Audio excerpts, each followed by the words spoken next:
અલ્પેશ કથરિયા અને ધાર્મિક માલવિયા કેસરિયા કરશે। આમ આદમી પાર્ટીમાંથી રાજીનામું આપ્યા બાદ તેઓ હવે ભાજપમાં જોડાશે।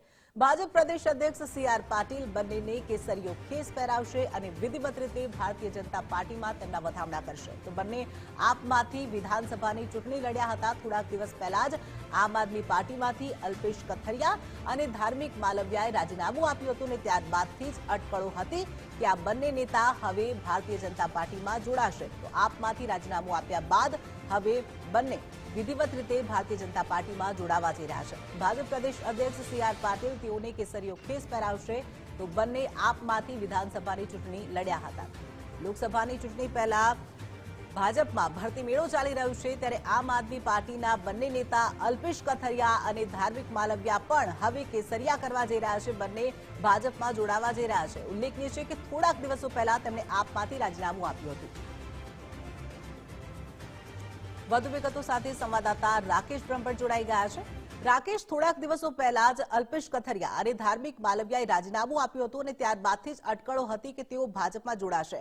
આજે વિધિવત રીતે તેઓ ભાજપમાં જોડાવા જઈ રહ્યા છે, તો આ બંનેથી ભાજપને કેટલો ફાયદો?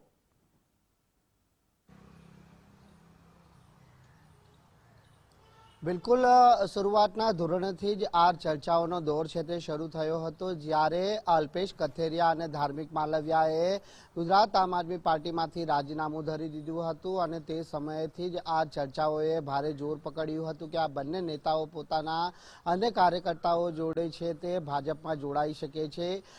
તમામ ચર્ચાઓનો આજે છે તે અંત આવવાનો છે, કારણ કે સાંજના 8 કલાકે સુરતના વરાછા સ્થિત માનગઢ ચોક ખાતે ગુજરાત ભાજપ પ્રદેશ અધ્યક્ષ સી.આર. પાટીલની અધ્યક્ષતામાં કાર્યક્રમ મળવા જઈ રહ્યો છે અને આ કાર્યક્રમની અંદર આ બંને નેતાઓ 200થી પણ વધુ જે કાર્યકર્તાઓ જોડે છે તે ભાજપનો કેસરીયો ધારણ કરવાના છે।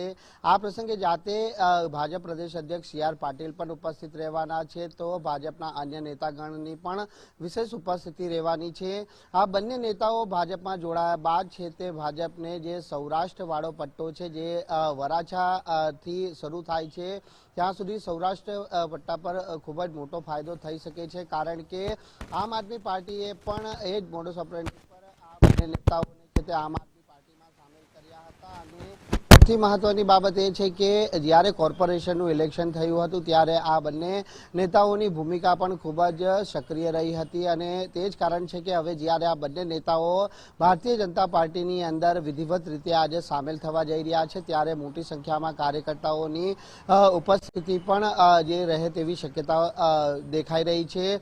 આ સાથે જ જ્યારે સુરત લોકસભા બેઠક પર ચૂંટણી તો નથી થવાની, પરંતુ જે નવસારી લોકસભા બેઠક ઉપર પણ ક્યાંક જે છે તે ભાજપને ફાયદો થાય તે દિશામાં જે કાર્ય કરવા માટે આ તમામ નેતાઓની પણ ભૂમિકા જે છે તે મહત્વની બની રહે તે વાતને પણ અહીં નકારી શકાય તેમ નથી। નવસારી લોકસભા બેઠક ઉપરની જે 4 બેઠકો છે, જેમાં લિંબાયત મજૂરા અને 84 વિધાનસભા મત વિસ્તારનો સમાવેશ થાય છે, એટલે હવે આજે જે વરાછા માનગઢ ચોક ખાતે આ કાર્યક્રમ થવા જઈ રહ્યો છે અને આ કાર્યક્રમની અંદર આજે વિધિવત રીતે ભાજપ પ્રદેશ અધ્યક્ષ આ બંને નેતાઓને ભાજપનો કેસરીયો ખેસ પહેરાવી અને ભાજપ પાર્ટીમાં સામેલ કરશે। જી રાકેશ, તમામ વિગતો સાથે જોડાવા બદલ આપનો આભાર।